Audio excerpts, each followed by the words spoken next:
कांग्रेस के मैनिफेस्टो में redistribution of wealth की बात कही गई है, तो उसका कंसेप्ट क्या है और आम लोगों के जीवन को वो प्रभावित कैसे करेगा? ये रीडिस्ट्रीब्यूशन ऑफ वेल्थ की कांग्रेस की स्कीम नहीं है, ये रीडिस्ट्रीब्यूशन ऑफ वेल्थ की कांग्रेस का स्कैम है। भारत में इस समय करीब 21,000 टन सोना हमारी माताओं बहनों के पास है और कांग्रेस की नजर उस गहनों पर, उस सोने पे।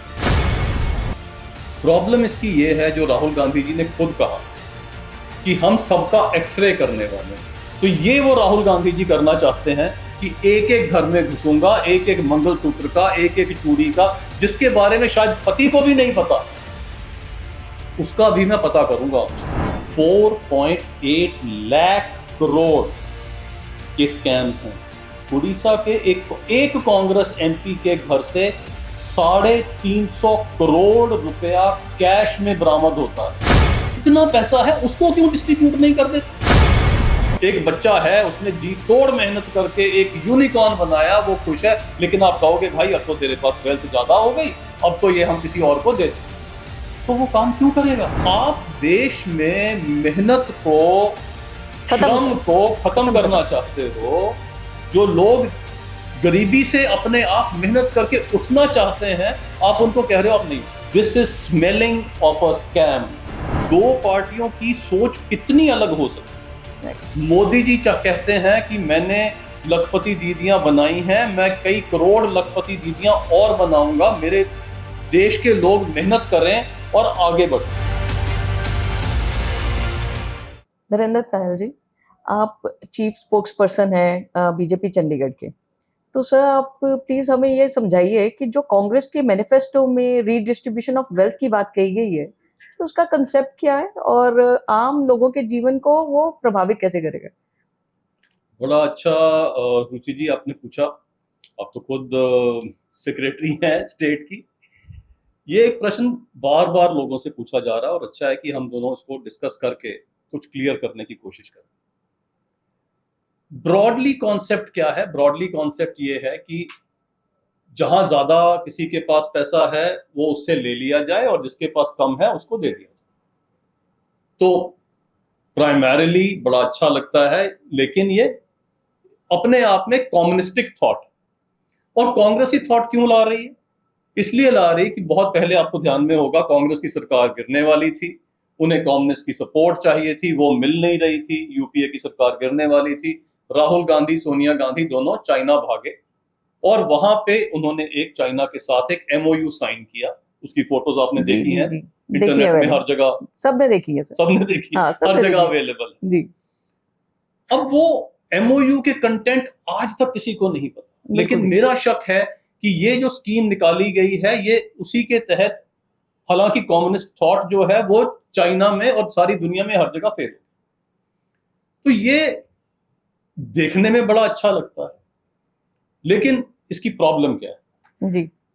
प्रॉब्लम इसकी ये है, जो राहुल गांधी जी ने खुद कहा कि हम सबका एक्सरे करने वाले हैं। ये इनकम पे नहीं है, वेल्थ पे है। वेल्थ पे है, बिल्कुल ठीक। अभी आप वेल्थ का ब्यौरा आप सरकार को नहीं दे रहे हैं, आपका इनकम टैक्स जाता है, आप इनकम का ब्यौरा देते हैं, वेल्थ का ब्यौरा आप नहीं देते। और वेल्थ में आपका प्रॉपर्टी, गहने, सब कुछ आता है, इनकम सब आएगा, सब आएगा जी। तो वो एक्सरे की जरूरत क्यों है?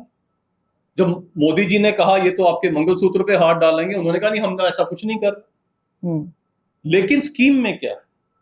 अगर मुझे ये जानना है कि इसके पास ज्यादा पैसा है, इसके पास कम पैसा है, किससे कितना लेना है, किसको कितना देना है, तो पहले मेरे को ये जानना पड़ेगा कि किसके पास कितना है। बिल्कुल ठीक। तो हर किसी का उन्होंने कहा जी मैं एक्सरे करूंगा। मतलब हमारी माताओं ने, बहनों ने ओवर दी ईयर्स, क्या ओवर दी जनरेशंस, कुछ सोना, कुछ गहने इकट्ठे किए, कुछ धीरे धीरे कुछ 4 पैसे जोड़ के कोई चूड़ी बनाई, कोई मंगलसूत्र बनाया। स्त्री धन भी रहता है, स्त्री धन जी। भारत में इस समय करीब 21,000 टन सोना हमारी माताओं बहनों के पास है और कांग्रेस की नजर उस गहनों पर, उस सोने पे है। तो ये वो राहुल गांधी जी करना चाहते हैं कि एक एक घर में घुसूंगा, एक एक मंगलसूत्र का, एक एक चूड़ी का, जिसके बारे में शायद पति को भी नहीं पता, उसका भी मैं पता करूंगा आपसे। सो तो आपके कहने का मतलब, ये जो आजकल स्टार्टअप्स हो रहे हैं, यूनिकॉर्न्स बन रहे हैं, लखपति दीदीज हैं, कल करोड़पति दीदीज भी बन सकती है, तो क्या इनका कमाया हुआ धन, क्या ये भी कल रीडिस्ट्रीब्यूट होगा? यही रुचि जी, यही यही बड़ा इंटरेस्टिंग है कि ये दो पार्टियों की सोच कितनी अलग हो सकती है।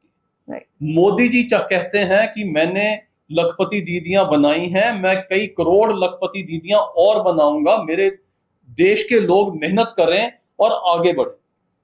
और यूथ के लिए स्टार्टअप इंडिया स्कीम चलाई है, मेरे देश का यूथ इंडिया में अब सबसे ज्यादा यूनिकॉर्न बन रहे हैं हर साल।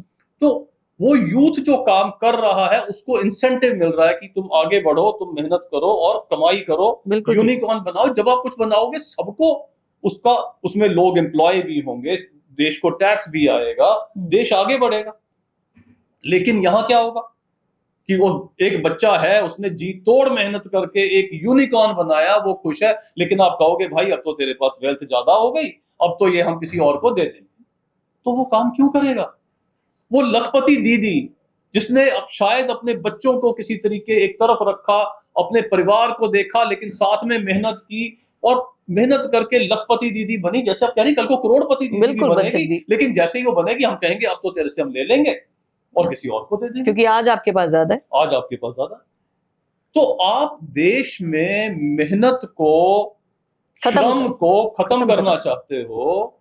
जो लोग गरीबी से अपने आप मेहनत करके उठना चाहते हैं, आप उनको कह रहे हो आप नहीं।